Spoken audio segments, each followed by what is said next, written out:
Thank you so much for being here today. Yeah, my pleasure. Thanks for having me. I'm really excited to have you. You seem like it. Yeah. This is a different energy than what I'm used to. Well, I'm not always excited to do these. Really? No. That's not a good sign. No. And I've had a process with it, which I'll share with you. But I realized for a while I was just interviewing people that were asking to be on the show or that had like a following. I was like, oh, they probably did something cool. So, Mm-hmm. and then I would get here and I would feel not connected, like bored, or sometimes not impressed. And then I'd be like in my head about, am I judging them or maybe it's just not resonant? And so a couple months ago, I was like, I'm just going to slow way down and I'm only going to have people on that I'm excited to talk to. Mhm. Like that's so important. Yes. Do you find that too? Yeah, that's why I stopped having people on my podcast and started doing solo episodes. No, I mean, I totally know what you're saying, and it's good that you followed that. Also, now I got to feel like I got to deliver. I mean, holy shit. No. Yeah, You showed up. Yeah, good. That's a good point. We got there. Yeah, that's a really good point. After doing 350 plus episodes, in 7 years of the podcast, because I'm 100 years old and I started the podcast before there were computers, and it's like it's interesting evolution, and we have to stay on this too long if it's not interesting. But what happened was that in the early days, I was doing it for fun, and it got popular really fast, and then I started going, oh well, this is cool because now originally I was seeking out people who I thought were really interesting, and this was again in 1905, whenever you could, you didn't have to have like this big kitsch for your podcast. I was like, I know my interests are very broad, but they're also all rooted in the same thing. And so I thought, if I'll make the genre like my personality, that's what the genre is of the podcast. Yes. And so I'd go talk to, neurologists and, Buddhist teachers and whatever it is, and artists and musicians, and just it's all coming back to the same thing. And so as the podcast grew, it got exciting because I could get better guests, right? And then it hit this tipping point. Really, like I was for some reason in the New York Times, like on the front page for some reason, the Sunday Review page, wow, of the full page thing of the New York Times. That was like 5 years ago or something. And it really brought a lot more attention. Wow, I bet. And is it like an onslaught overnight sort of thing? Yeah, actually, I mean, it was like, it came out on Sunday and I looked at whatever, like the iTunes charts at the time. Yeah. And I was like ahead of all of the religious podcasts on a Sunday. I was like, yes. Wow. That's incredible. And I mean, this has been my whole goal, is to subvert Christianity. So I really, that's the whole point of my podcast. Yeah, and so anyway, happy for you. So thank you. And so from there, things started really picking up. Sponsors, advertisers, the show started growing exponentially, and then guests started really reaching out to me. And so then over the next couple of years, then it was just like, it's like an onslaught of publicists, like every publicist from every imprint in the entire world. And media companies, they're just emailing me constantly. I would joke about like getting tendonitis from deleting emails, Yeah. And then, so what happened is like, I stopped looking for guests, and I started like cherry picking who was cool. And I was like, this is great. And so between that and also an abundance of advertisers, I was just like coasting for like, 4 or 4 years. Yeah. And what happened is like, I always would give all of my energy and focus and everything, and like really, prepare to a respectful degree for the podcast and whatever. And I just found myself not preparing, like not being really, like not tuned in. I just wasn't focused on the podcasts while I was doing them, which is unusual for me because I'm just naturally, it's really odd because I naturally have like a real laser beam of a type of focus on no matter what it is. And so to be doing the podcast and not having that focus on, I was like, all right, here's the problem. Yeah. And so I sat back and I really thought about a lot of things. One is that I began to rely on making a living just from the advertising. I don't like being a fucking, like talking head that's just like, Mhm. and I Mhm. always I turned down more like 10 times the amount of ads that I accepted because I wanted to at least offer stuff that I thought was useful. Right. And, but even still, like, I don't want to be someone who's just like being a mouthpiece for a bunch of advertisers. Yeah. And then also I started thinking about it and I was like, well, I used to seek out guests that I was interested in, and now I'm just sort of like picking what's offered to me. So who's really in charge of this? Mm. Like through the ease of the thing over time, it became where I was just like accepting what was offered. Exactly. And I'm like, okay, I'm kind of like just going through the motions a little bit here. And I need to just pivot on this and change it. And so that's why I only now have like select guests that are people I really want to talk to, like you said, or someone that, I don't, whatever. If there's some special occasion, but other than that, I started doing like solo 15-minute episodes, just I talk. saw that. Because I thought about like, what is it that people are listening to the show for? It's they want to have some takeaway that they can use to put into their life to like improve their life or to think differently or whatever. And I was like, why make them sift through an hour of whatever, whenever I can just pick a topic and just talk about it for a few minutes. Right. And 15 minutes is, a good length for a person's commute or whatever. And what's crazy is I wondered also, I'm going to cut down the advertising and, only do like, one thing an episode and it max. And so when I started doing that, after like a month, my audience increased. So it's an interesting lesson. And we can get into this momentum of our lives and feel almost trapped by the good things in our lives because they begin dictating who we are and what our identity is. And we begin to should ourselves of like, okay, I'm in this situation now. I have to be doing this. And like to me, like if someone told me or if someone told me what I was telling them, I kind of would have, and I wasn't who I am, I would think like, what are you talking about? You're like an idiot. You have the easiest job in the world. You work an hour a week and you're getting paid for like to do advertising and talk to people. Like this is a dream life. I'm like, yeah, I know. But when you're inside of it, it feels different or it can feel different and you can get trapped in that. And so really over the last few years, a big thing for me has been like just taking absolute control without fear of just not destroying everything, but completely turning things sideways and upside down when necessary. And just trusting that like, I've always figured it out before. I'll figure it out again. And things, of course, it always happens like that. Like things are now better than they were. Right. Yeah. Yeah. Trusting in your tools. Yeah. And that was a 15-minute long podcast. So great. we're done. Well, this is going to be a great segue into the intro. Yeah, perfect. Mr. Verbose over here. Cory Allen, welcome to the Thought Room. I'm so excited to have you here today. Thank you for having me. I'm glad you're excited. You're so fun to talk to. We've been sitting here already for 15 minutes just chatting about the book process, as I just had my book deadline, and you have you're going to have a new baby book coming out in the next year. Yeah, hopefully. Yeah, I mean, we'll see if anyone wants definitely take the seed and birth it with me. Yeah, and we met actually at our mutual friend's book launch as well. James McCrae, Words Are Vibration. Shout out James, and he knew I wanted to meet you, and I actually remember before I started this podcast, I used to listen to a lot of podcasts. I don't know. Now I don't listen to any. I don't even listen to this one, but you know how it goes. Yes. But I used to listen to a lot of podcasts, and yours was actually an inspiration for me. I remember when I had no idea what we were just, it was just me and one other person. It was like, okay, well, how do we do show notes? It's like, well, whose show notes do I like? Oh, Cory Allen's. Oh, and so amazing. Yeah, your whole brand has this very like Zen feel to it. It's minimalist. It's really clean.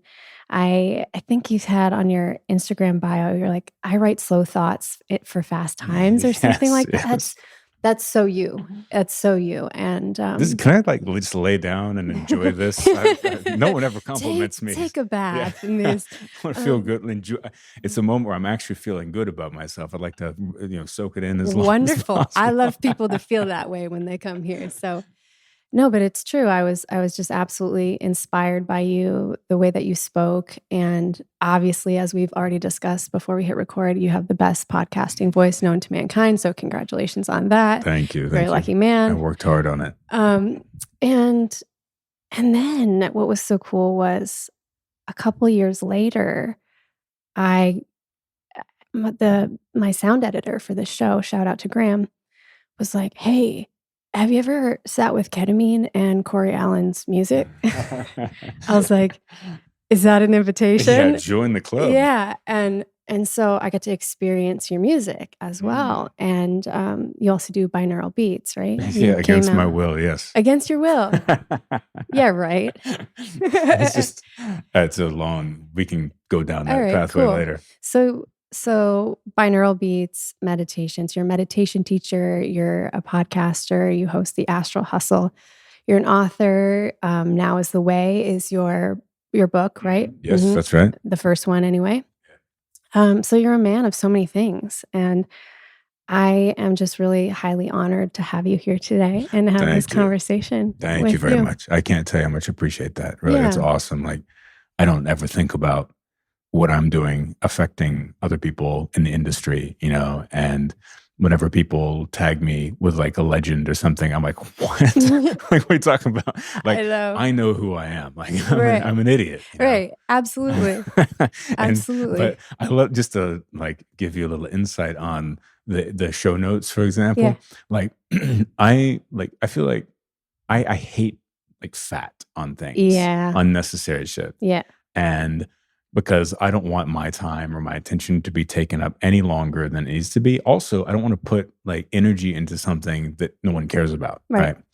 So like Curb Your Enthusiasm, I don't know if you've ever seen that. Yes. But like Larry starts the show the best starting ever because it goes, here's like 3 seconds of a song, the logo, and then he goes straight into the show. No bullshit, no long introduction. It just gets straight into the show. And that's kind of like my energy with everything, right? Yeah. And so that's kind of the same thing. It's a little bit of like not caring, like the show notes. And it's also a little bit of like, I don't want to inconvenience anyone or myself. So it's like, boom. I think that's really integrous. I think that's really integrous. Yeah.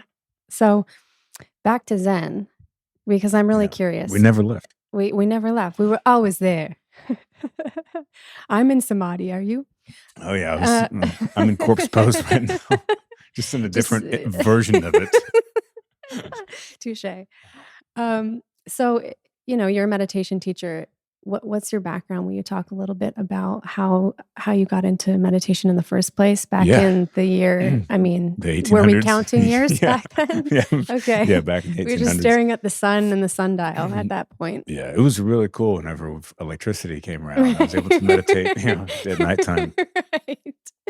Right. Yeah, I mean, basically, again, as we covered, I'm 100 years old, and you're looking great. Thank you. Saw that alive water. It must be this hydration.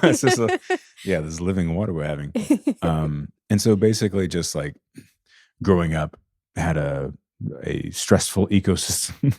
Let's put it that way. Oh, that's specific. Yeah, and so to alleviate that stress, and this is in the 90s, whenever I was like a teenager. I sought out methods to alleviate that stress and also understand my mental entry point into my own existence. And that might sound abstract, probably because it is. But basically, like essentially, yes. Let's sharpen it up, shall we? Okay. So basically, like, what was going on? I mean, it's just my dad was out of a Quentin Tarantino movie. My mom was gaslighting and emotionally abusing my brother and I while providing at the same time. So it's very difficult to deal with. How old were you at that? at that point? Oh, from birth until I was, So it's like very unstable, sort of tumultuous emotional environment. Yeah. Yes. Mhm. So conditional love, all of these things. But the whole gaslighting thing came into play, and I've tracked that back. It's very interesting because I would be told that reality was one thing, even though I observed it was something else, and I would have like false stories told to me about, you know, X, Y, and Z or myself. Can And you give then an example? I'm trying to think of one that's just not so brutal that you're going to start No, crying. Let's I see. want to cry. I love everyone loves crying on this podcast, actually. Help us out. Let's see. I'm trying to just think of one that's reasonable and that, doesn't incriminate anybody. I mean, just like let's see, for example, like I would be told something that my brother did like towards me. Like my mom would tell me like, oh, he did this and he was saying this about you, or like he stole this from you or whatever it would be. And I'd be like, what? And then she would tell him, oh, Cory has been talking, negatively, talking shit about you and doing this. Game of Thronesing you guys. Right. And then so each of us would like be brought into the fold of like basic, I can't remember what the term is called, but it's like being really nice to one and getting them to like gossip with you about the other one so you could like manipulate the other one. And almost then like trauma bonding. That's it. Yep. And so, stuff like that, where it's like, it got to a point where my brother and I had to come up, we realized what was going on as kids. And we're like, oh, hold on a second. Like, all right, let's have a little pact of like, no matter what happens, like we'll be honest with each other about what we're doing to each other or not. And also we'll give each other a warning whenever all of a sudden we're the good son. Right. Because we know the other one's going to get it, Wow. And so like, very disorienting. Yeah. So that made me realize intuitively that perception was subjective because it's like, oh, wait, like I'm perceiving something different than what I'm being told reality is. That means that there's a multitude of entry points into perceiving what is.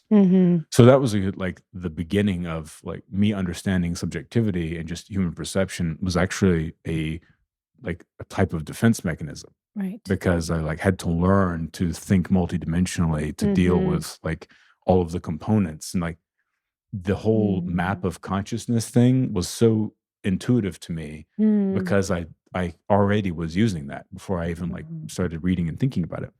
Anyway, so I basically as a teenager, I was trying to, figure out how to not feel really anxious and unhappy and unsafe and all those things.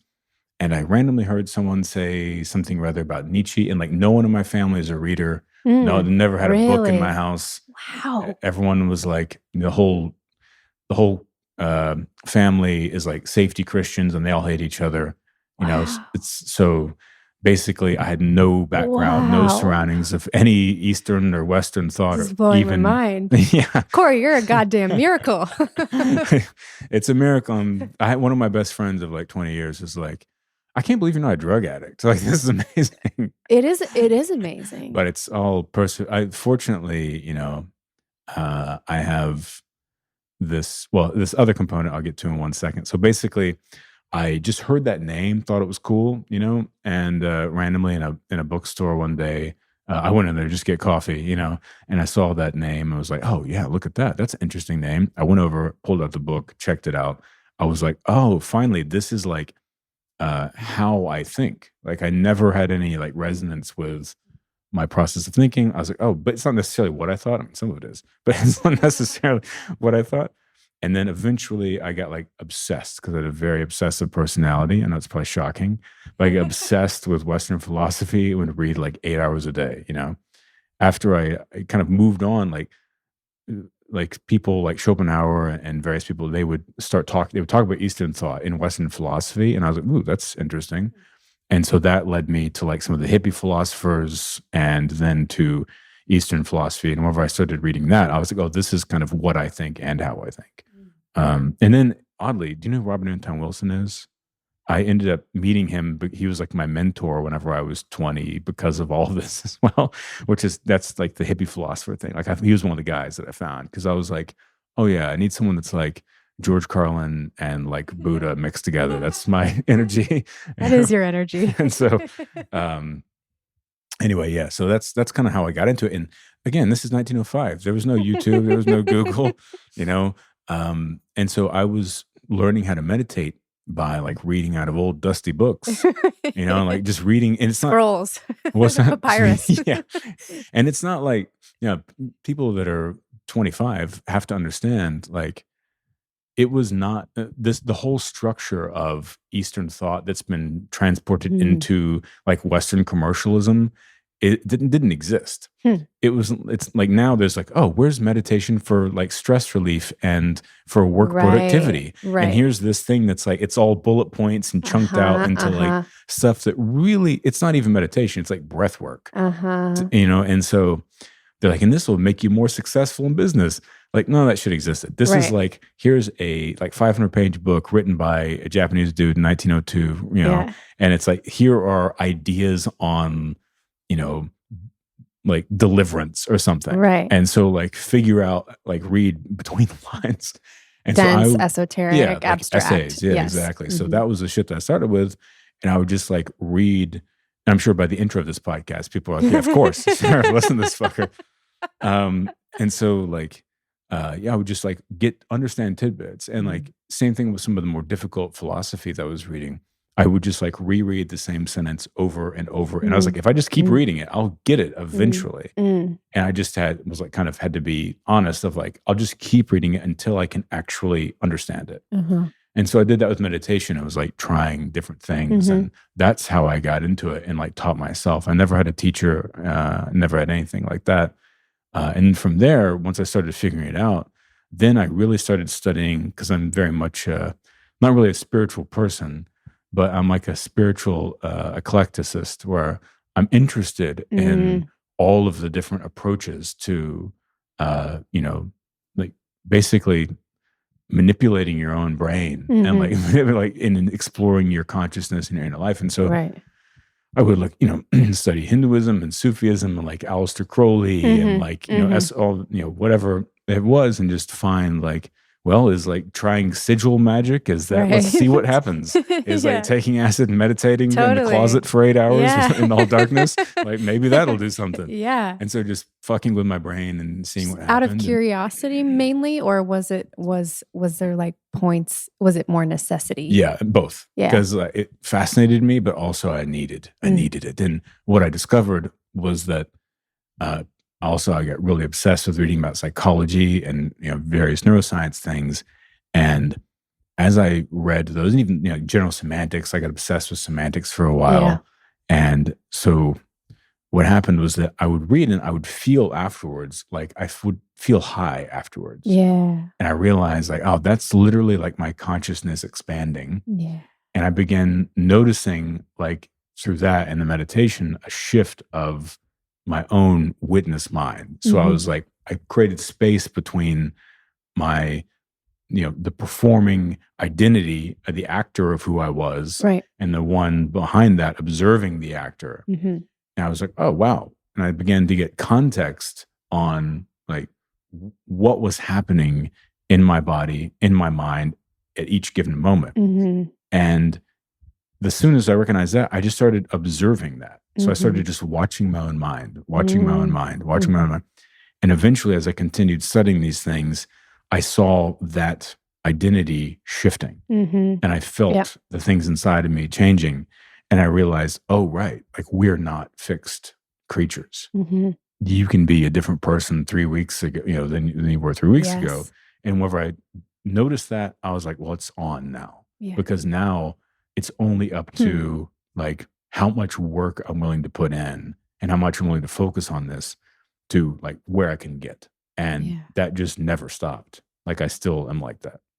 That's such an empowered perspective, because you're really, when we come into the recognition that we're in charge of this, that we can create our own thoughts, that we can steer, that we can create new pathways, then we can no longer live in that victim story. Like everything's just happening to us. But when you're talking about reaching this spot where you could separate a little more, that moment for me was when I read Michael Singer's book, Untethered Soul, I because haven't read that actually. he does such a great job of, in very simplistic ways and terms, almost writing it like you're having an inner conversation with yourself.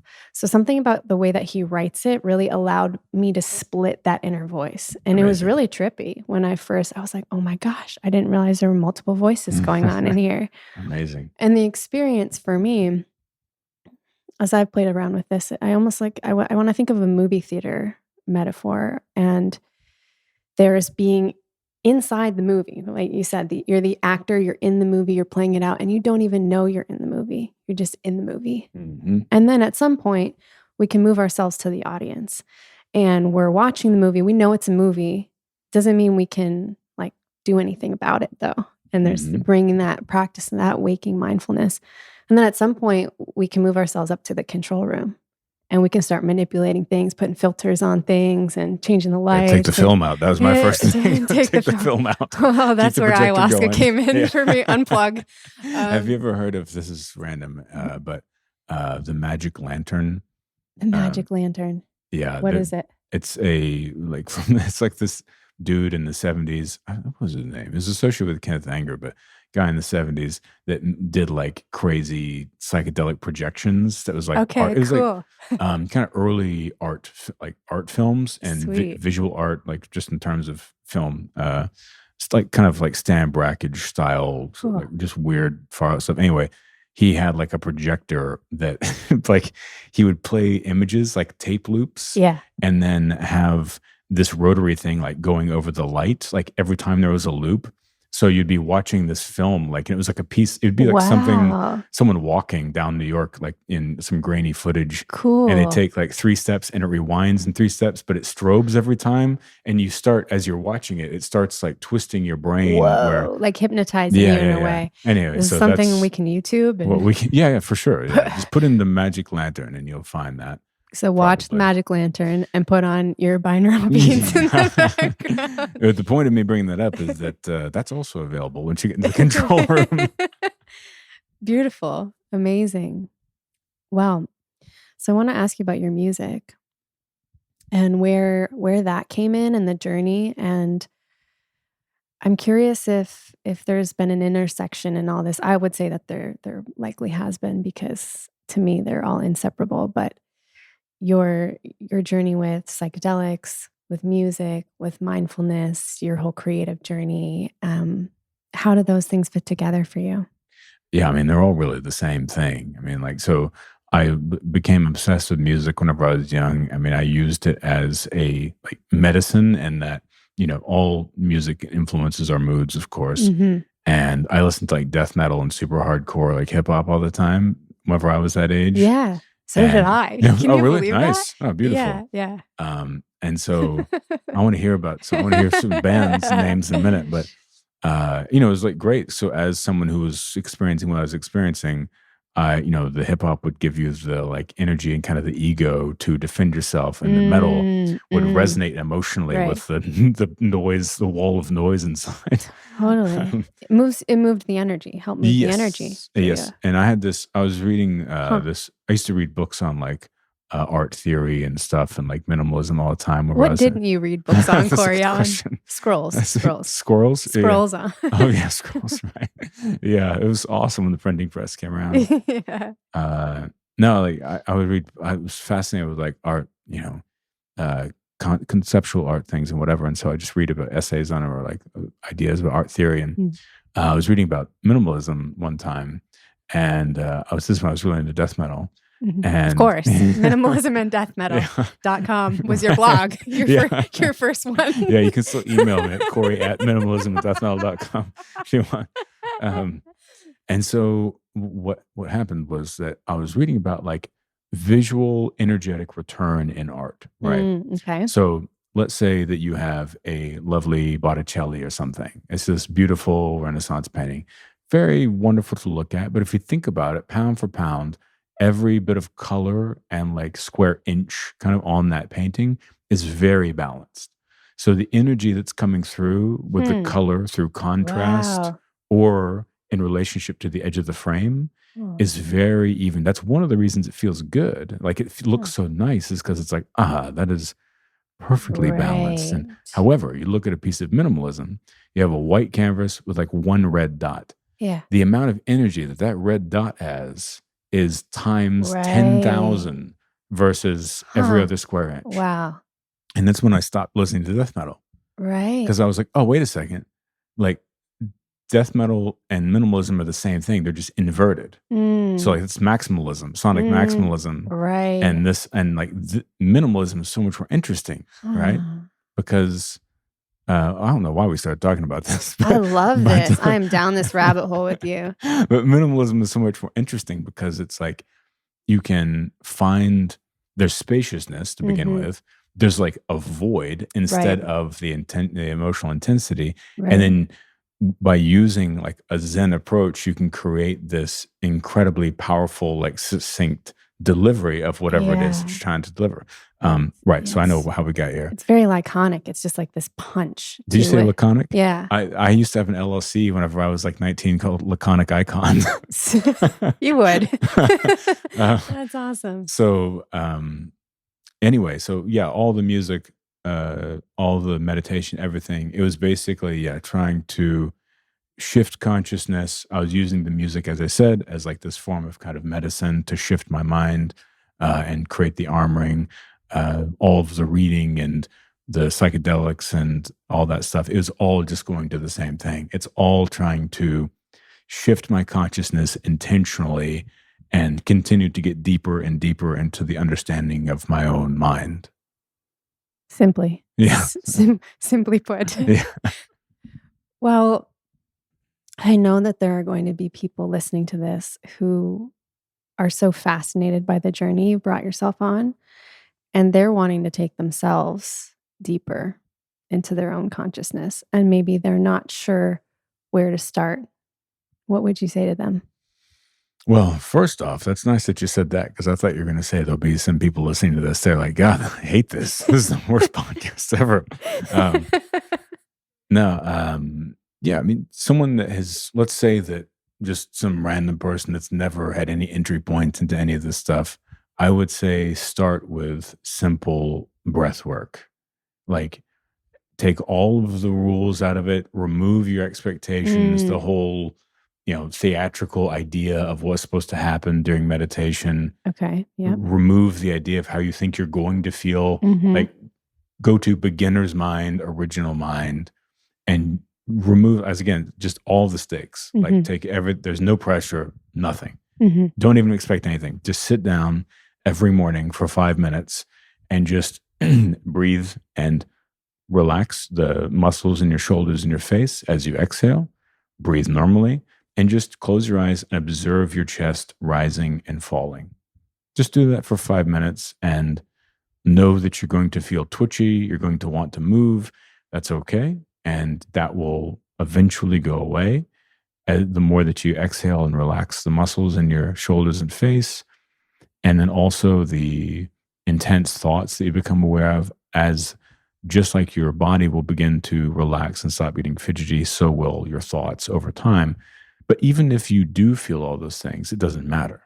This doesn't matter at all. That's just a part of the process. What's important is the compound effect and the habit of spending that 5 or 10 minutes every morning and just anchoring yourself, breathing, watching the breath, and simply doing that. If you do that 5 times a week for even 2 weeks, what happens is you won't start levitating all of a sudden. But what will happen is that the change in mindful awareness will start the process of fading in. Because it's not like a light switch, of course. It fades in, and the things, something that you'll notice is, for example, if you're in a conversation where normally you would feel, defensive, you'll notice spaciousness around that defensive reaction. You'll notice that you're feeling defensive as opposed to being defensive and then noticing it later. Right. As an example. Wow. Yes. I love how you said that it fades in. I think that's really important. It's just like any muscle that we build, to go to the gym. It's not like you're going to get abs in one day or whatever. It doesn't. And then, at least in my experience, I think the first time I really noticed a shift was the month that I did my transcendental meditation training. And this was like maybe 4 or 5 years ago. And I was so diligent about it, especially in the beginning. And then all of a sudden, I just noticed I wasn't anxious anymore. Yeah. And the circumstances in my life had not changed. I was still dirt poor and hopping around and packing stuff out in and out of my car. And I just wasn't anxious as much anymore. And when it would come up, I could see it for the first time. So I felt like I was free. Amazing. Yeah. That's the goal. For the first time. It's really amazing. Beautiful. Yeah. And so you have meditations and stuff online that with your velvety soft voice, because I was just like spontaneously going into meditation just listening to you say that. So I mean, I've thought like before, I do have a lot of guided meditations. Go to cory-allen.com. They're all there. I have 2 meditation courses. One is called Release Into Now. Another one's called Coming Home, which is it'll take beginners and turn them into masters. That's what I say about that course. That sounds lovely. Count me in. Definitely a linear learning curve, but it's not meant to be done in 2 days. It's you could take as long as you want with it. But yeah, I have thought before, like, people really like my guided meditations, and I'm like, is it because is it because I wonder if it's almost a form of hypnosis as opposed to the usefulness of the meditative advice. You're just growling us to sleep. Exactly. Because like rhythmic, like I know I speak rhythmically, and especially when I'm doing a guided meditation, because I'm not like reading a script. I don't ever plan them out. Right. I just like close my eyes and hit record. Yeah. And I think I go into my own meditative state while I'm doing them. Yeah. And then I just have this like kind of rhythmic flow with the voice. And I'm like, I think I'm just hypnotized. I should probably just become a hypnotist instead. All right, we're rebranding. You are. Yeah. You are. You're Cory the hypnotist. Amazing. Before, you were talking about this part of your personality, and I love this, so I want to go down this with you. But you said you get obsessed with things and you really like to get into them. So I do that too. I get really nerdy about certain things and just go all out. I just get so curious about life. So my question to you is, what are you nerding out on lately? What are you down the rabbit hole of that's really exciting you? Chess.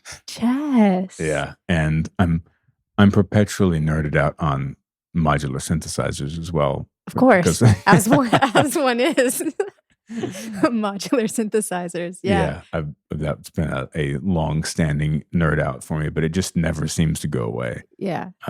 But yes, outside of like the normal things that you'd expect, chess. Okay, so like 10 games a day at least. No way. Yeah. Seriously. Okay, what is it that you like about chess specifically? Like, what stimulates you? Because it's a creative math equation. It's like it's like logical pattern finding and pattern recognition, and then figuring out how to resolve patterns. And there's like conflict in them, so it's interesting to me. This is like whenever I was in high school, in 11th grade was like taken into the counselor's office, the bad kids room. Yeah, well, perpetually, yes, but I was taken in there, and they're like, "Yeah, so hey, what's going on? How are you?" So hey, yeah, so yeah, that was the energy. And they're like, "So we think you have a learning disability, and we want to take because you've got like 69.5s on all your report cards or whatever, and so we want to do some tests and et cetera, et cetera." So wow, they put me through the ringer, and I did all these tests. Point of the story is that I scored very highly in the like pattern finding and abstract information like recognition things in like the 100th percentile. And so they were like, "Hey, this is great," and whatever. And so there's more to that. But I ended up going to a different school and graduating when I was 17, which was nice. A gifted school, a school with no teachers. Yes, which is kind of cool. Actually, pretty. Talk about that. That's pretty good. I never really thought about that until now. Like that. That's kind of like a real symbol for my entire life. School with no teachers. Absolutely.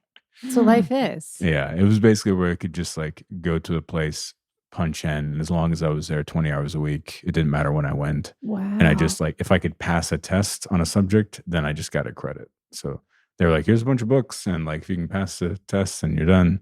And one of the counselors there, Oh, I've was never like- heard of anything like that. it was probably experimental. They're like, Jesus, send this bald guy to this thing. You were bald at 14? And had a beard, yeah.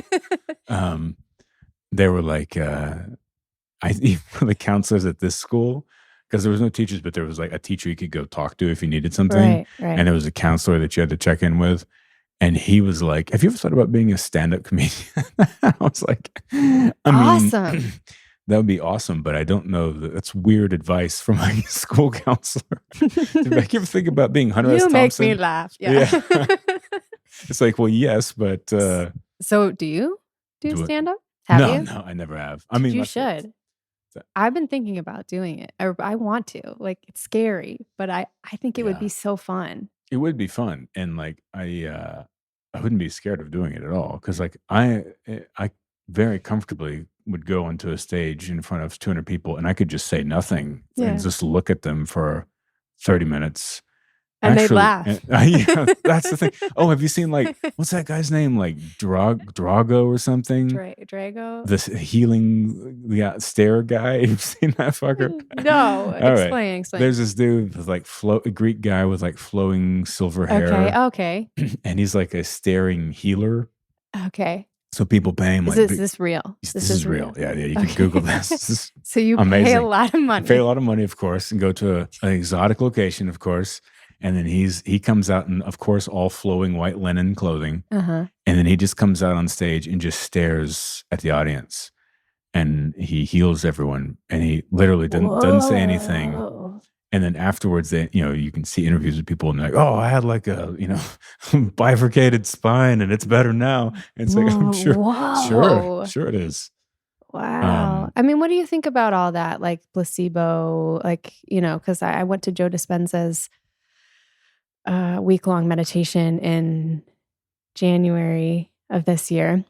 And, there were similar things. There were people like getting up out of wheelchairs and just people popping off into DMT states, like falling off their chairs. Out of their wheelchairs? Out of their chairs, out of their regular chairs, That's a good review. There was people taking DMT and popping out of their No, wheelchairs. the breath work was bringing I know, them I'm just- into. I need to say that for anyone listening who got confused. People were not smoking DMT at Joe Dispenza. They were meditating, and it was wild. So I want to know, what do you think's going on in these situations? Probably a variety of things, but are people being healed?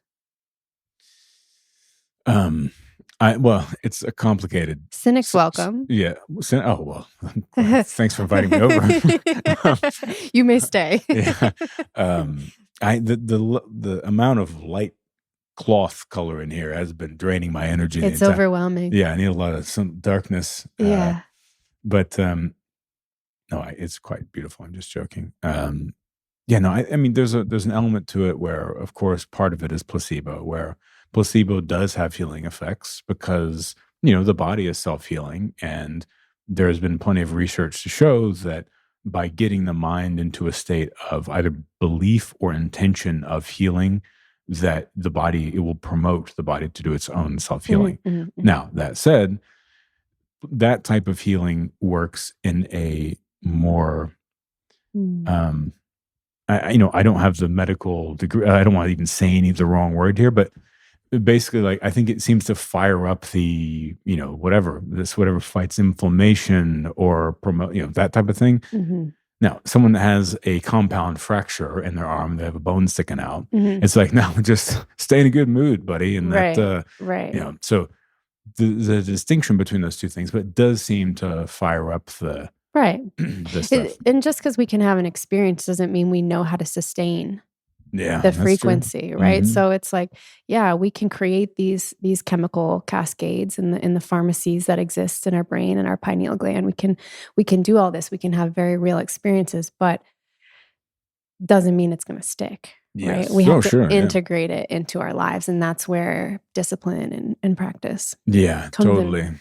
Totally. But I mean, the main problem to me with that is like the amount of actual earnest, integral people who are trying to get someone to make the mind-body connection versus the people who are just bullshit artists is 999,000 to 1.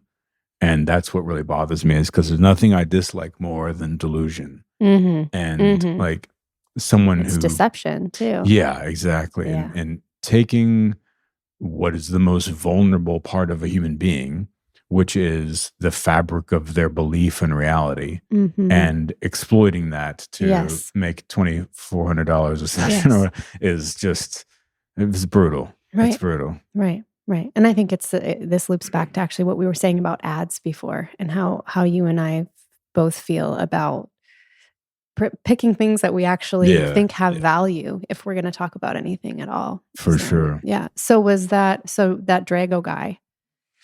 Yeah, my man. Yeah. Tell me. Yeah. So to close the loop on that, like, did you know someone who like had this experience? No, I just somehow I just saw him online. And just I think someone sent it to me because they're like, look at this nonsense. Yeah. There's some. It's like live. I don't know. Like, what's your instrument? Oh, like gibberish, spiritual gibberish. Oh, that I know. We're talking about stand-up comedy and about going on stage and being a healer, right? So there's this, and I find this interesting. So there's a composer, John Cage, who is like a minimalist composer from he started working in the 50s, 60s, 70s. Amazing guy. He's the one that wrote the 4 minutes and 33 seconds of silence piece. So he always did all sorts of far out stuff before people understood that like that's a thing to do. He was the first guy that was doing this stuff. It was amazing. But one of his pieces that he did, this is one of my favorites, is that he went to this place in Italy, like a reception hall or whatever, a theater, and he was like, I'm going to perform this like new piece of music. And so he's famous-ish, like in the art world. So all these people come down, and this is like in the 70s, I think. And he gets on stage, and he had a weird thing with language too. He was like obsessed with like breaking apart words because it's like music, it's like sound to him. So he's like, and he's also way into Zen, like hardcore, old school Zen. So he gets up there and he has some famous poem. I don't remember what it is. And he starts reading it, but he's reading like one syllable at a time over the space of like seconds. So there's like, imagine an entire audience. There's like 500 people, and he has a microphone. He's just like, he's like, hey. For like, but slower and normal. And everyone's just like, yes. At first, it's like silent. And so after like 45 minutes of him doing that, you hear people there's a recording of this. So this is cool. You hear people getting restless, and like a lot of wooden chairs, get creaking and stuff. People are kind of fidgeting and whatever. Then like 20 minutes later, you hear people are kind of talking amongst themselves a little bit. And then people start getting mad because they're like, well, what are you doing? Like, this is nonsense. This isn't music. We're paid. Art. And John Cage just is completely like there's no one even there, just plowing ahead. And it gets like where now people start like yelling and freaking out, and they're like throwing stuff, and he's just totally in the zone. And then a person from the audience gets a microphone that's like off the side of the stage and starts yelling at him through the microphone. No way. Of in Italian. He's like, yeah, what are you doing? Whatever. And he just keeps on going and going. And the entire place just like loses their mind, right? And so the piece of art is like he's playing the mind, like the collective mind of these people. So it's like the sound of the music is a group of humans able to deal with something that's uncategorizable to them. And so showing this, like, this is what happens. That was the performance art. Exactly. Pretty genius, isn't it? Super genius. So maybe that could be a stand-up routine. I love that. That's amazing. This is, for some reason, this is making me think of when I last saw you was at that poetry reading, and you were talking about thought, and you said something that really impacted me. I'd never heard anyone quite describe thought that way, and it was so impactful that I wrote it down. I was like, I might have to quote Cory in my book. Like, this is amazing. But you had described thoughts You said thoughts are like receipts flowing through time. Oh, right. Will you expand on that and talk about like what really is a thought and when does it register and what are we really seeing? Oh, sure. Yeah. So basically, when I say thoughts are receipts flowing through I time, love that. It's so good. is it's like, our thoughts are happening in front of who we are. Like we're not inside of them. We mistake ourselves for being amongst them, but we're actually behind them. Right. So thoughts are just a river of mental formations that are fragments that are flowing linearly, like through our minds, just like a river. And what happens is that we grab onto one of them and we get stuck to them and we go inside of one of them. Mm-hmm. And then we begin to mistake that for who we are and what our surroundings and our situation is. Looking at them as little receipts or little like passing notes just puts it in terms where you create a separation between your inner awareness and the passing mental formations that are flowing through your mind. So you see, oh, here is this like quote unquote receipt that has information on it. And then here's another one that has information on it. They're separate. They're not me. And they're separate from each other. And they're impermanent. They're just moving. There's 40,000 or 80,000 thoughts a day, depending on who you ask. Yeah. So thinking of them in that terms gives you a sense of power over them. Right. Yeah. When you get a receipt, you have to take a moment to read it. Like there's the moment of receiving it and then there's the reading it. And so it's almost like when you say thoughts are receipts flowing through time, it's like the receipt is about what just happened. My brain is scanning around and I'm having my five senses take this sensory input and it's filtering through the system. And then I'm getting this receipt. And then I'm maybe, if I'm conscious, I'm reading the receipt. So there's a lot of different steps going on here. So I just absolutely love that. I thought it was a really beautiful way of putting space again between ourselves and our thoughts. Thank you. Yeah. And I don't know, this is another interesting connection I'm making today for the first time is that whenever I'm shopping or whatever, and I get a receipt, I never look at it and I just throw it right into the recycling thing. I'm one of those people. I'm one of those people that's just trash this thought, trash that thought. No, but that's such a skill. Yeah, out of my way. Out of my way because I don't need it. So, are there thoughts that you like to allow yourself to get stuck in, intentionally loop in, or entrain, or expand, or are you a big fan of just letting all the thoughts go? Yeah, I mean, I like to go into ones that I want to go into.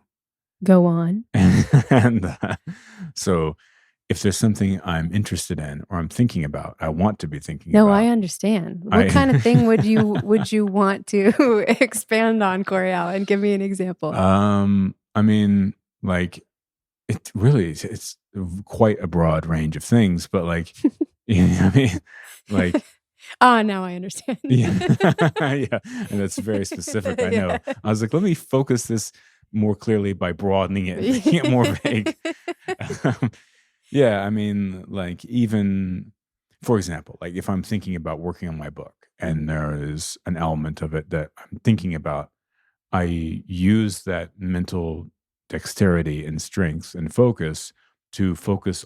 I can think of one thing without it ever wavering, expand it, go deeper into it, and it never leaves or goes anywhere. It's just there. So like a concept? Yeah, exactly. Okay. Or concept. And I can just think about it and explore it and go deeper and deeper into it. But at the same time, while getting out of the way, and so this thing is just like on the stage of my mind and it's expanding, but there's enough space to where I do this thing whenever I'm computing stuff in my mind where I'll like open the concept and then zoom into it and then like move out of the way and just allow like what's going to come, like stuff just comes into it or settles out of it or whatever. Yeah. I suppose that's backwards. Settles in or comes out. And that's how I'll get a conclusion. So it's almost like focusing in and creating a channel. And then anything that's at that vibration is just allowed to come through with a lot more lubrication, we'll say. It's like Exactly. a direct passageway. I've astral glide is what I've called. Ooh, I like that. Astral glide. Yeah. That's really interesting because I find for myself, I tend to take the thought, and the thoughts that I want to expand are deeply connected with a feeling that I want to entrain myself with, an emotional state.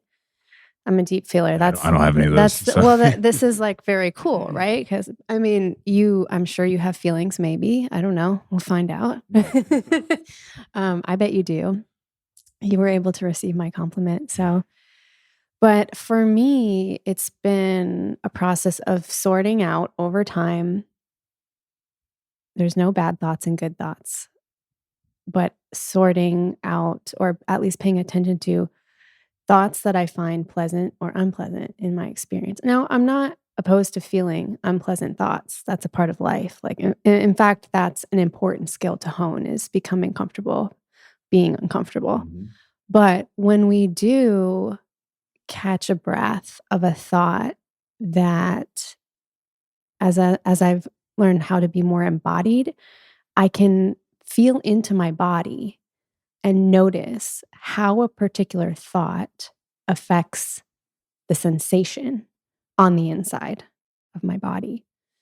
And so, and this really opened up for me in plant medicine as well, with ayahuasca specifically, because I just had this mapped out for me very clearly. And I got to play around in a psychedelic space for a couple of hours where I was just modulating thoughts and then trying on almost like an energetic blueprint or a coat, like the feeling of wearing that thought.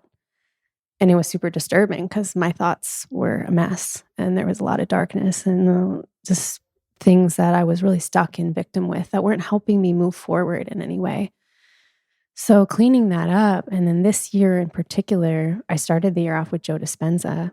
And that was a huge turning point, taking his program and really learning how to expand these feeling states.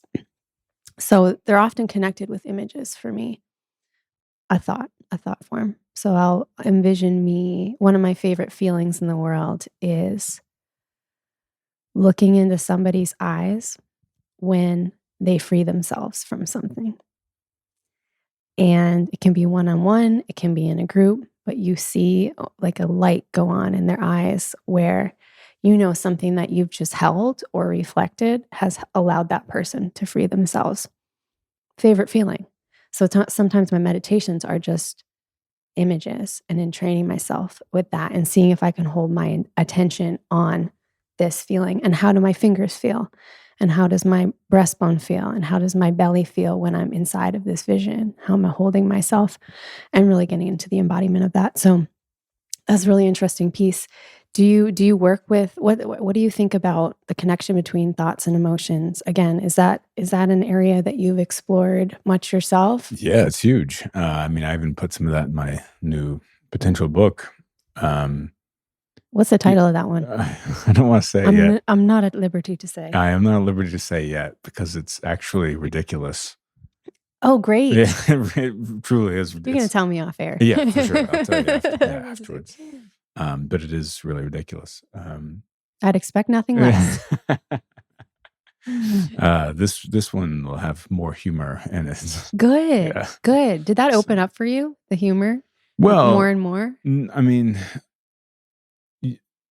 so I'm a very silly person, but I'm also an extremely serious person at the same time. Feel you. And those two things, they live together comfortably, right? But with like in a natural state.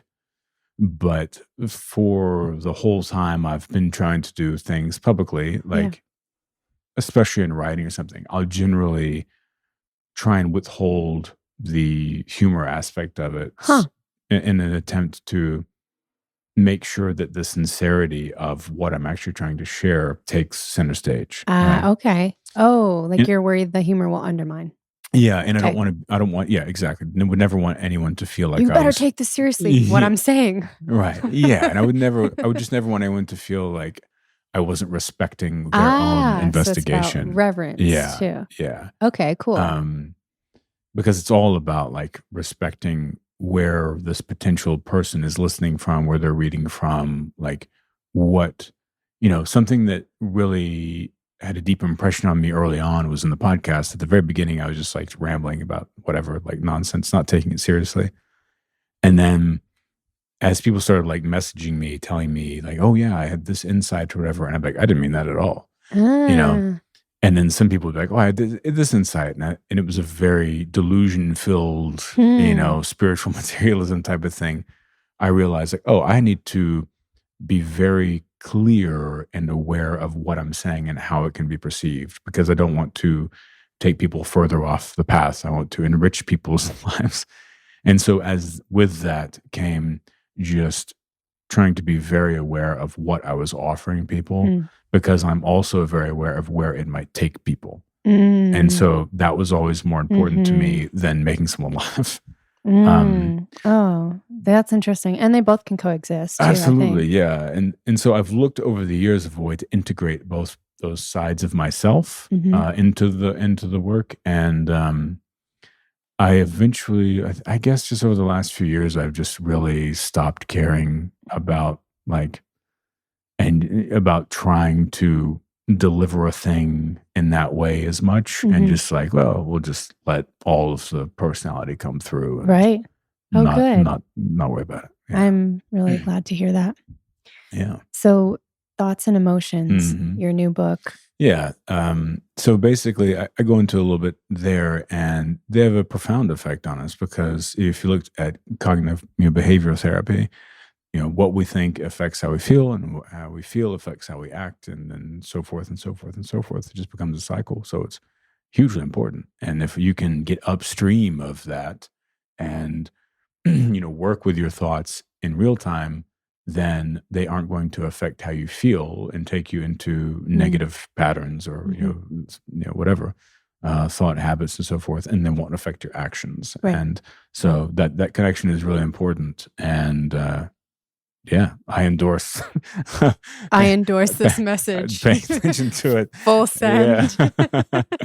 This was paid for by whatever. Yeah, it's hugely important. I mean, and also as someone who is, speaking of not having any emotions, someone who is very high logic and very low emotion. Like, obviously, I do have emotions.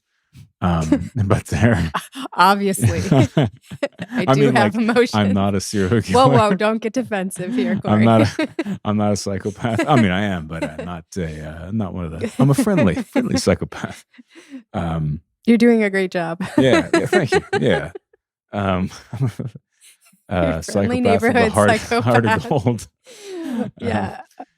Yeah, but it's important for all those other people out there who are, like high logic and low emotion, to also be aware of that, because it took me a really long time to even acknowledge that emotions are useful, or that I would allow myself to feel anything, and, whenever I was growing up, I always thought like emotions were like a weakness, and like everything was logic. Everything is, you can think your way through anything.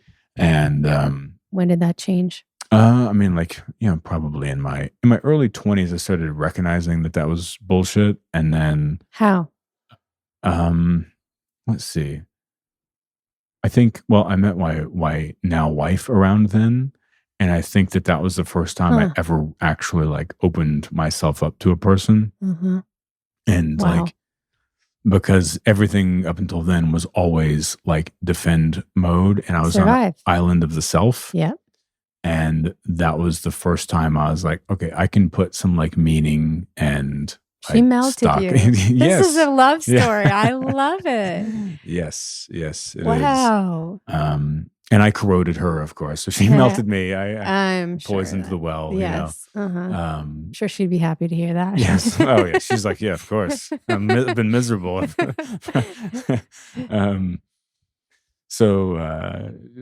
Anyway, yeah, that was, the first time. And you started to feel. Yes. And let's not get carried away here. It's not like it was. Whoa. Yeah, just little ripples here and there. I'm just having this whole fantasy of your courting process. Yeah. Just flat affect. Oh, Just no. it's still ridiculous. Like a few, like, yes, okay, so, yes. it's like often I will say things, especially like to people that I know really well, and I don't put on any of the like social structure that things are supposed to have whenever you say them. So I'll say just like the data that's in my mind. And Like no sometimes filter. but it's not even a no filter thing. It's like a cut the fat. yes, cutting the fat to no one's it's not a win for anyone except for me just like putting something out there. What's And then something having that to you explain. said Oh, that I'm you gonna were tell like, you. okay, yeah. But like, so I have a few friends that I talk in, like cryptic language to, and that they understand it because they've just known me for so long.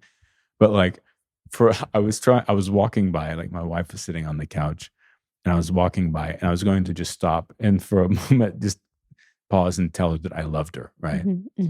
And like basically what I was trying to say was like, I just, wanted to tell you for no reason at all that like I just love you a lot, Sounds nice, doesn't it? Yeah.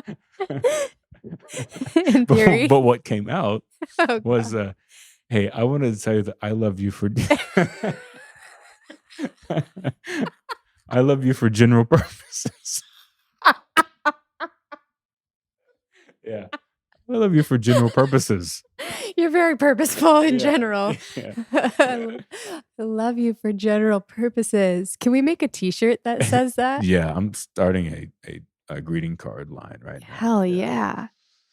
Yeah, so that's what you get if you follow all the stuff on my website and all my listen to the podcast. You could be as incompatible with other people as I am, and generally purposeful as you like. Yeah, but no, it did the being able to learn how to access feelings and give them time of day is I know it's a little apparent, but it seems apparent. But to some people like me, whenever I was younger, I try to remember how I thought. One of the practices I do sometimes here and there is like, or a thought experiment rather, is I like to like remember back to what the world looked like to me at a certain time. And it's really trippy because like once you know something, you can't unknow it. Right. And so the fact that I have like, hundreds of people messaging me a day, asking me about things that I've been thinking about for like 25 years, I'm like, okay, it took me years to learn how to respond to those in a way where I was like, here's the answer. It's like, here is a direction towards how you will eventually understand what you're looking to understand. Here's how to help yourself. Yeah. And it's really valuable to remember, try and like, get your brain back into the space that it was, a long time ago to understand what it's like to see the world in that way. So I'm just doing that now by talking about people with, repressed emotions, because that was, very much, where I was at, and being able to unrepress them a little bit and not necessarily feel them, but we'll give them a little time of day here. We're getting there. Yeah. It'll make you a lot happier. That's what I'm trying to say. Well, Cory, thank you for being a goddamn miracle. my thank pleasure. Thank you for your sense of humor and your vulnerability, and you're raw and you're real, and I really dig you. I'm really glad you came today. And I wanted to ask you in closing if there's anything that you've been really marinating with lately, like a concept or a thought, something that is revealing itself to you in a new way that you're excited to share with us here. Well, first off, thank you very much. I appreciate it. Thank you for having me. It's been a fun time. And let's see, what have I been marinating on lately?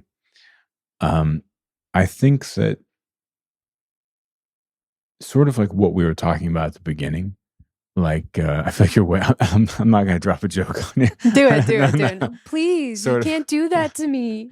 Sort of like what we were talking about at the beginning is like really taking charge of every aspect of life, even the ones that are comfortable to you, Mm-hmm. and not being scared to like make big changes and Yeah. to really, even if your life is already good, like continue to redefine it and reset it over and over and over. Refine, cut the fat. Yes, yes. Actually choose. Yeah. Because like you said, with the opportunities coming in, that can be a great sign that things are going well, that we're in an alignment, and then it becomes noisy. Yeah. And if you don't choose, if you're choosing everything, you're not really choosing anything. Absolutely. Yeah. And I also, as a smaller part of that idea, something else I keep, it just keeps coming back to me is like, I just, I don't know, like, trying to think of the most precise way to articulate it, but like just completely getting out of the way. Like this is on a creative kind of side of thing, and just like letting everything come through that wants to come through, and not trying to like change anything because you think it should exist in a certain way, and only relying on your tastes and making exactly like what you want to see in the world. Like what is it that you want to see exist, and what feels right, even if the industry that you're working in says that that's not how or the way something should exist. Yes. And just remembering like, no, fuck that. This feels right. It meets my taste exactly. Yes. And it feels right and everything. And just doing that and honoring that. And, if it works, then that's awesome. And if it doesn't, then that's fine too. Cause like the point isn't to, the point is to get the thing out. Right. But the point of this is just focusing on making what you want to see exist in the world, and not caring at all about anything outside of that. And I heard you say doing that from a feeling place. Cory Allen, feeling. That's right. Trusting that intuition, as some people would call it, but it's just that internal compass. Yeah. Oh my God. Feeling is my acronym for folding everything eternally. What's the L? I can't think of an L. Feeling everything. No, folding. We're compartmentalizing. Feeling is folding everything eternally, long lasting in. This is impressive. Yeah. In, I don't know. In no galaxy. That's what we're going to go with. Are you an acronym person? No, not at all. That's apparent. One. Yeah. Yeah. Cory, thank you so much for being here today. This has been amazing. I want to let people know where they can find you, your music, your work, if they want to coach with you, if they want to read your books. Will you tell us what are the best places on the interwebs to find you? Yes. Cory-Allen.com is where all the stuff is. Yeah, say it in your best voice. And Cory-Allen.com is where everything is at. And if you'd like to go to Hey Cory Allen on any social media platform, you can go follow me there. Also, you can find me walking around Austin, Texas, and you can follow me there as well. Describe what you look like. Give me a bald guy, stoic, cut out of stone, beard. I look like I have like the 100-yard stare all the time, but I also look like I'm about to laugh at the same time. So look for that guy. Perfect. And if you want to follow me around, and you can make comments, and I might turn around and reply to you, or I might block you. You block someone in person. But I like just straight arm them. Yeah. Yeah, that's where I am. Here we are. Yes. Thanks again. Yeah, thank you. Good times.